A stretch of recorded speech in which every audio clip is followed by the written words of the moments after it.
First, producer-director Mervyn Leroy began searching for someone who could match the legendary energy of the real-life Mama Rose. Many expected Ethel Merman, who had originated the role on Broadway, to take the part, but studio executives worried about her limited film appeal. Rosalind Russell had recently impressed audiences with her versatility and sharp wit, making her a strong candidate. Leroy watched Russell's earlier work to see if she could handle the singing and high drama. Russell wasn't a singer by trade, but brought extraordinary force to her screen tests, and her chemistry with other actors, especially when reading opposite the young actresses auditioning for Louise. And June sealed her casting. Meanwhile, the search for Louise, who transforms into Gypsy Rose Lee, drew a parade of hopefuls. Natalie Wood, fresh off West Side Story, desperately wanted the role. She worked with a dialect coach and rehearsed meticulously for her audition. Natalie's ability to convey both shyness and charisma during screen tests impressed the team, and her rapport with Russell during joint readings tipped the scales in her favor. For June, producers considered real-life child stars and Broadway talent. Eventually, Jillian, then a spirited newcomer, got the part due to her energetic performance during auditions, which brought authenticity to the role. Lastly, the casting of Herbie relied on finding someone who could hold his own against Russell's Rose without overpowering her. Karl Malden, already respected for his warmth and comic timing, brought a balanced presence and won the part after chemistry tests with Russell confirmed they could convincingly play a complicated couple. Throughout the process, the casting team watched for sparks and real emotional connections. Some actors had to sing live, others simply read lines, but every decision centered on finding performers who could carry both the big musical numbers and the deep emotional scenes. Screen tests often ran late into the night, the filmmakers making sure the chosen cast would not only look the part, but also work as a family when the cameras rolled. Right from the start, director Mervyn Leroy approached Gypsy with the excitement of someone eager to honor both the energy of the Broadway stage and the emotional heart of the original memoirs. Drawing on his earlier work in both dramatic films and musicals, Leroy wanted to keep the famous musical numbers lively while never letting them overshadow the story's emotional core. Inspired by the bright lights and flair of theater, he was driven to put the power of performance at the film's center, but layered it with the very private struggles of the characters, especially Rose's constant ambition and Louise's transformation. Into Gypsy Rose Lee, Leroy worked closely with the choreographer Jerome Robbins to make sure the dance sequences had the spectacle audiences wanted while still fitting the characters' personalities. He also showed a knack for casting, working with Rosalind Russell and Natalie Wood to help them discover layers to their performances, often rehearsing scenes without cameras rolling to put the actors at ease and encourage natural chemistry. During filming, Leroy fostered an atmosphere where the crew's technical skills blended smoothly with his vision. Costumes popped with color. The lighting shifted moods between onstage glamour and backstage tension, and the camera lingered on small, quiet moments to reveal the doubts and dreams behind each smile. Leroy's approach balanced humor and heartache, alternating moments of showbiz razzle-dazzle with close-ups that caught teary eyes or shaky hands. In his collaboration with the editor, Leroy made sure the story moved briskly, never getting bogged down in drama, but always coming back to the central relationship between mother and daughter. Through all of this, he listened to input from his team, recognizing that the film's magic came from every department's hard work and creative spirit, believing that a musical could be both entertaining and meaningful if you trusted the talents around you. If you like movies with big personalities and unique stories, Gypsy from 1962 is one you should know about. Starring Rosalind Russell as the unstoppable Mama Rose, this film is all about the highs and lows of trying to make it in show business. Louise, her shy daughter, grows up to become the famous burlesque star Gypsy Rose Lee. But the journey there is anything but easy. There are unforgettable songs, witty lines, and moments that will make you laugh, and maybe even gasp. There are so many funny, shocking, and sad facts behind the scenes, and in the real-life story that inspired Gypsy, so keep watching because you won't want to miss them. When did you first watch this movie, and how did it make you feel? The first time I saw it, I was struck by the powerful scenes between mother and daughter, and the way Mama Rose would do absolutely anything for her children. One scene where Louise finally stands up for herself stuck with me for years and made me think differently about family, dreams, and what it means to truly find your own voice. Over time, Gypsy has inspired me to be more confident in what I want and to understand my family's struggles a little better.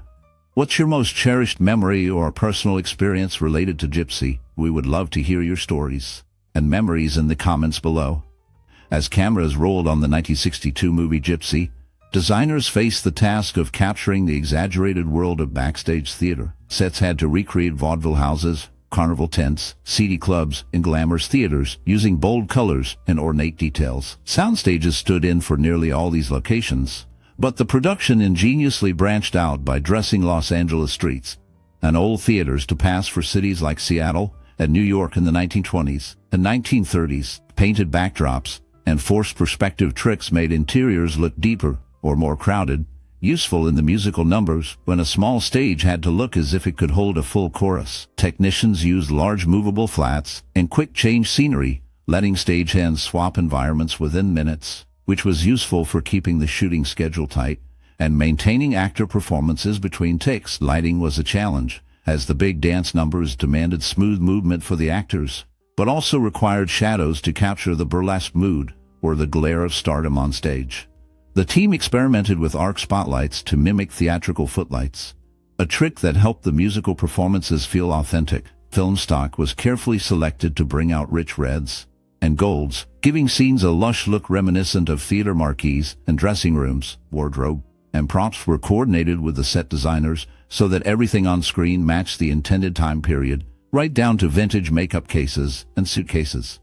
Norbert Brudin, the cinematographer, sometimes bypassed studio routines and added filters to give close-ups a soft glow, making the stars' faces pop in stylized light. Some scenes required long tracking shots across bustling backstage corridors, so crews installed custom-built rails to move large cameras smoothly in tight spaces, a logistical challenge that paid off in dynamic, fluid sequences. Keeping production on schedule despite dozens of costume changes, crowd scenes, and Judy Garland's daughter, Liza Minnelli, visiting set for her film debut as a showgirl extra, took careful coordination. Even with all this complexity, the crew found ways to blend theatrical tradition with Hollywood innovation, resulting in visually layered, energetic scenes that brought Mama Rose and Gypsy's world vibrantly to life. Despite the fact that Gypsy centers on the tumultuous journey of stage mother Rose and her daughter, who would become the famous burlesque entertainer Gypsy Rose Lee, opinions on the film's focus are divided. Some viewers wish the film explored more about the world of stripping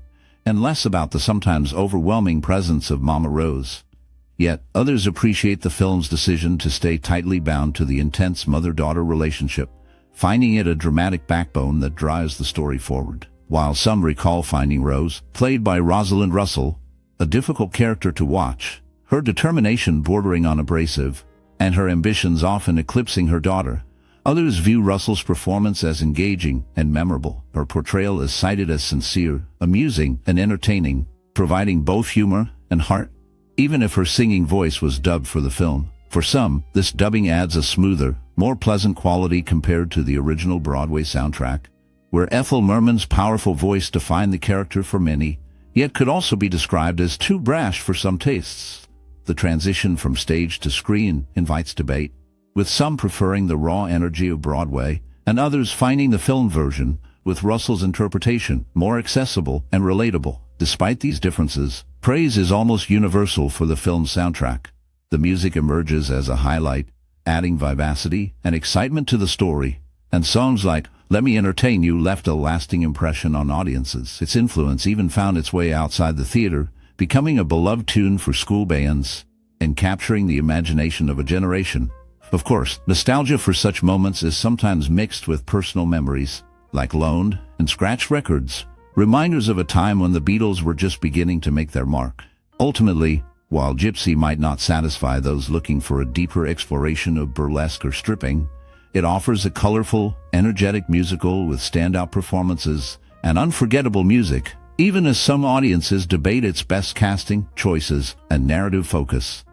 From the start, the film Gypsy's music pulls the audience into Rose and Louise's journey, weaving Stephen Sondheim's pointed lyrics and Jules Stein's vibrant melodies through nearly every critical moment. Arthur Lawrence's original Broadway book laid a foundation for songs that sing with character and subtext, and the 1962 movie adaptation took care to preserve that, even with changes from stage to screen.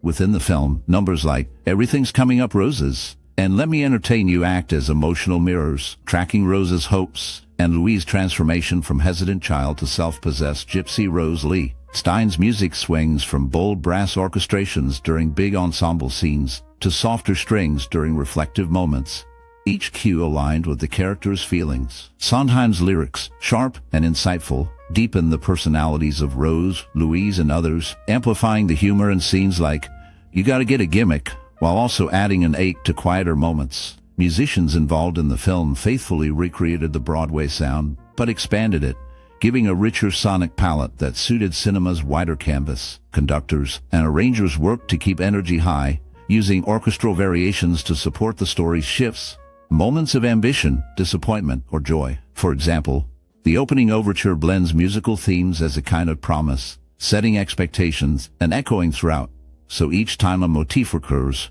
it feels familiar yet changed, as if the characters and music are growing together. The soundtrack's careful placement is why some scenes soar, while others hurt, each note designed to echo the tension between dreams and reality that defines Rose's journey.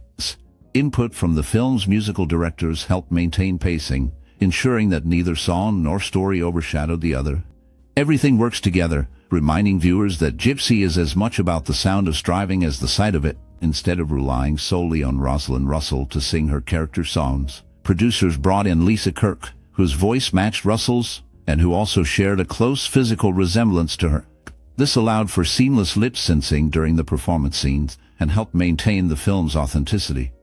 At the Weber Theater in Chicago, attempts to keep up the illusion of youth for Baby June meant changing how she was introduced to the audience, with the boys calling her 3'3", despite actress Suzanne Cupido being 11 and already about 5 feet tall.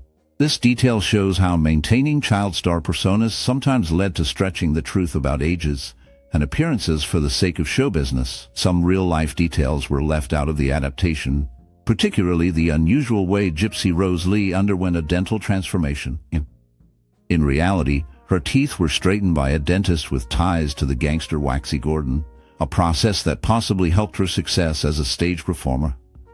These behind-the-scenes choices and omissions reveal how entertainment productions of that era often altered facts and reworked appearances to create a smoother story for audiences, choosing spectacle and narrative over complete accuracy. After the curtain rises on the world of Gypsy, the relentless drive of Rose is clear in scenes like her backstage rallying of Baby June's troupe. The camera lingers on Rosalind Russell's determined face, capturing every nuance of a mother who will stop at nothing for her daughter's success. Director Mervyn Leroy uses tight close-ups and sharp lighting to focus on Russell's commanding expressions, making her presence nearly overwhelming for viewers. In the show-stopping number, Everything's Coming Up Roses, the raw tension in Russell's performance, mixed with Jules Stein's swelling score, creates a moment both triumphant and chilling as Rose teeters between hope and obsession. Natalie Wood, as Louise, brings a subtle vulnerability that becomes especially poignant during the transformation scene. When she steps out from the shadows to become Gypsy Rose Lee, Leroy's direction shifts to softer lights, accentuating Wood's tentative confidence. Behind the scenes, Wood described the pressure she felt in capturing Louise's complex emotions, noting that the gradual costume changes and her careful body language were crafted to show Louise finding her own power. Reportedly, cinematographer Harry Stradling sought to make every stage number feel intimate despite the spectacle, using slow dollies and reaction shots to pull the viewer into the emotional currents beneath the showbiz. The famous "Let Me Entertain You" burlesque montage is broken by flashes of Louise's anxiety and realization, never letting the audience forget the emotional cost of her newfound fame. Arthur Lawrence, who wrote the original stage play, praised the film's ability to balance Rose's ambition with moments of quiet heartbreak, especially during the private argument between Rose and Louise after the climactic striptease.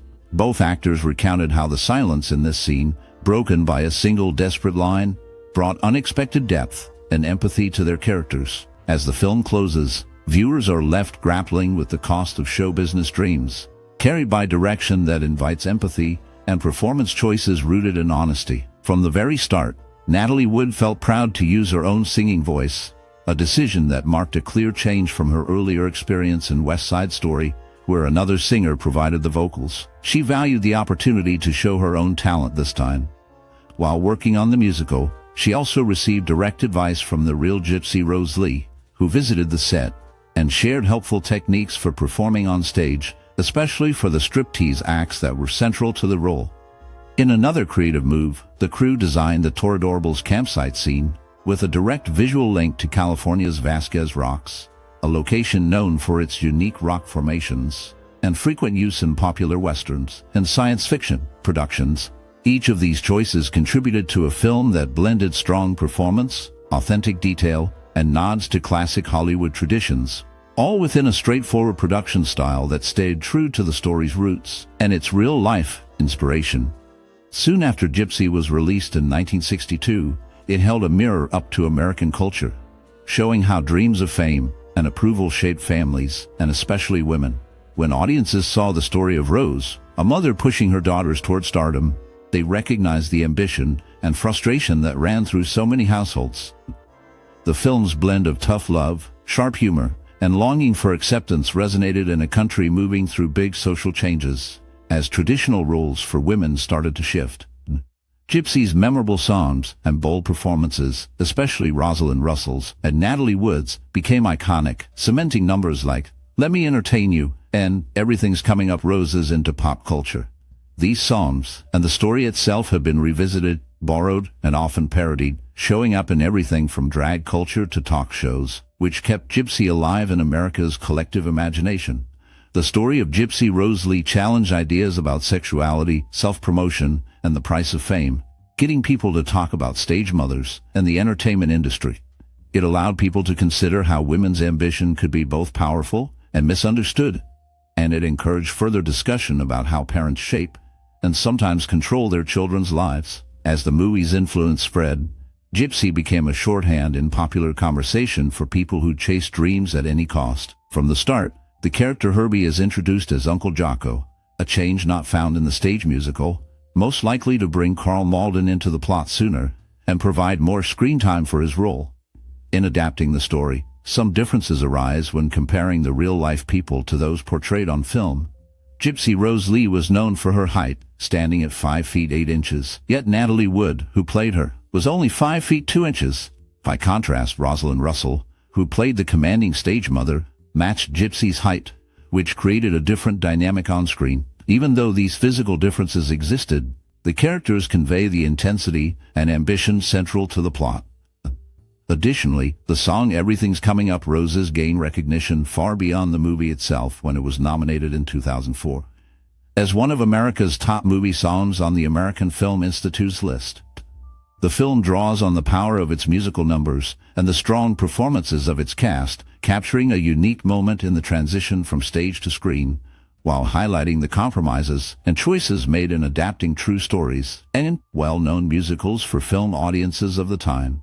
Meanwhile, when Gypsy hit theaters in 1962, critics quickly weighed in on its adaptation of the hit Broadway musical. Most found it lavish and entertaining, admiring Rosalind Russell's commanding presence as Rose, though some missed the grittier elements of the stage version. The New York Times complimented the casting of Russell, stating she brought energy and a sharp wit, even if her singing voice was dubbed in parts by Lisa Kirk. Natalie Wood, playing Gypsy Rose Lee, was praised for a performance that felt both playful and vulnerable, helping audiences connect with the character's journey. However, some critics noted that the film, though beautifully staged, seemed to soften the mother-daughter tensions and rougher edges of the original show. Ethel Merman loyalists lamented her absence in the screen version, though most viewers responded well to Russell's interpretation. Audiences generally enjoyed the colorful sets and the familiar musical numbers like "Everything's Coming Up Roses" and "Let Me Entertain You." The film earned 3 Academy Award nominations, including Best Cinematography, Best Sound, and Best Music, Scoring of Music, Adaptation or Treatment, but did not win. It also received praise from the Hollywood Foreign Press, with a Golden Globe nomination for Rosalind Russell, acknowledging her magnetic portrayal of the determined stage mother. These accolades reflected the cast and crew's ability to bring the spectacle of Broadway to a wider audience, cementing their reputations for delivering memorable screen musicals. After first sharing scenes together in 1942, Rosalind Russell and June Hovick found their paths crossing again in a new way when Russell was cast as Mama Rose, Hovick's own mother, in the film adaptation of a popular stage musical. Director Mervyn Leroy spoke openly about his casting decision, explaining that while Ethel Merman had gained widespread acclaim on Broadway in the same role, the studio needed a star who would attract filmgoers. He believed that Russell, with her established presence in Hollywood and broad audience appeal, was the obvious choice for the demanding part. Even though Merman's performance shaped the stage version's legacy, she never brought that portrayal to the screen. The closest she came was years later in a comedic hospital scene in another film, where she performed a few lines from one of the musical's best-known songs before being abruptly subdued. This combination of casting strategy and personal histories brought a unique set of connections and ironies to the film, especially for those familiar with vaudeville backgrounds and the earlier relationship between Russell and Hovick.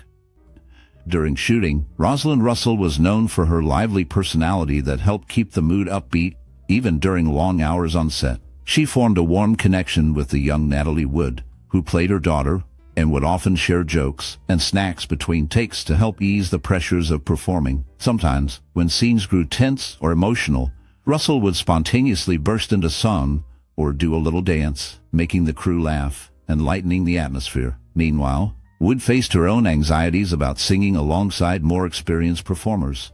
One day, after a particularly demanding scene, Russell pulled Wood aside and told her that every star has moments when nerves take over, but powering through makes the big moments shine. This advice helped Wood deliver one of her most memorable performances. The director, Mervyn Leroy, was known for his attention to detail. He insisted on rehearsing musical numbers endlessly until every step and note matched the vision he had for the film. Yet, he also encouraged improvisation if he sensed a real moment between the actors, resulting in scenes that felt more genuine. The backstage camaraderie extended to the hairstylists and costume designers, who dealt with hundreds of quick changes and last-minute adjustments, especially during the big theater scenes. They would have races to see who could help an actor change costumes the fastest, making every day on set feel like its own friendly contest. Production designer Boris Levin recreated the world of vaudeville with such accuracy that some cast members said stepping onto the sets felt like actually traveling back in time. Even the extras, often recruited from the Los Angeles theater community, marveled at the detailed props and vibrant atmosphere. Sometimes, music would drift softly between takes, with some cast gathering around the piano for impromptu sing-alongs, cementing the sense of family on set, and giving them another memory to carry with them after filming ended. Still celebrated today for its bold performances and lively musical numbers, Gypsy from 1962 carved a unique space in the history of movie musicals. Based on the legendary stage musical inspired by the memoirs of burlesque performer Gypsy Rose Lee, the film offered a vibrant yet bittersweet portrayal of ambition, family pressure, and the cost of fame. Rosalind Russell's powerhouse role as Mama Rose, pushing her daughters into show business, became a touchstone for complex, flawed female leads in later films. Natalie Wood's take on Louise demonstrated a blend of innocence and strength that resonated across decades. The songs by Jules Stein and Stephen Sondheim, like Let Me Entertain You and Everything's Coming Up Roses, became standards and kept the movie relevant in both pop culture and theater. Over time, Gypsy's frank look at the backstage realities influenced how musicals were written and filmed, encouraging a move away from pure gloss toward more honest, character-driven stories. Its sharp script and dynamic music scenes inspired countless revivals and remakes, helping bridge Broadway and Hollywood and pave the way for other adaptations that blend tough themes with catchy melodies. The ongoing popularity of the Gypsy story, with new stage versions, television films, and references in later works, shows that the film's legacy goes beyond nostalgia, echoing in everything from TV talent shows to modern musicals that spotlight the cost of chasing dreams and the shadows behind the spotlight. Looking back, the 1962 movie Gypsy holds a special place for so many film lovers. Did you watch it for the first time in a theater, or at home with your family gathered around the television? Maybe you remember Ethel Merman's Broadway voice, and Rosalind Russell's powerful performance as Mama Rose, or the emotional journey behind the glamorous music and dance numbers. Over the years, Gypsy has become known not just as a musical but as a reflection on dreams, family, ambition, and the desire for love and approval. The story about a mother pushing her daughters into the limelight while battling her own insecurities touched audiences with its honesty and humor. Perhaps you found yourself thinking differently about stage mothers or the era of vaudeville after watching Gypsy, Or maybe you were inspired by Natalie Wood's transformation as Louise into the confident gypsy Rosalind. For some, this film set a new standard for musicals by blending catchy songs like Everything's Coming Up Roses with raw, real emotion, and for others, it became a movie to revisit year after year, passing it down through generations. Memories tied to films like Gypsy can create a sense of connection to loved ones and to the shared experiences of moviegoers from decades ago. If you have memories or experiences with this classic film, why not share your story in the comments? Maybe Gypsy got you interested in live theater or changed the kinds of movies you enjoy. Join in by liking or sharing this post. And if you want to keep exploring cinema's golden moments with others, don't forget to subscribe for more journeys into movie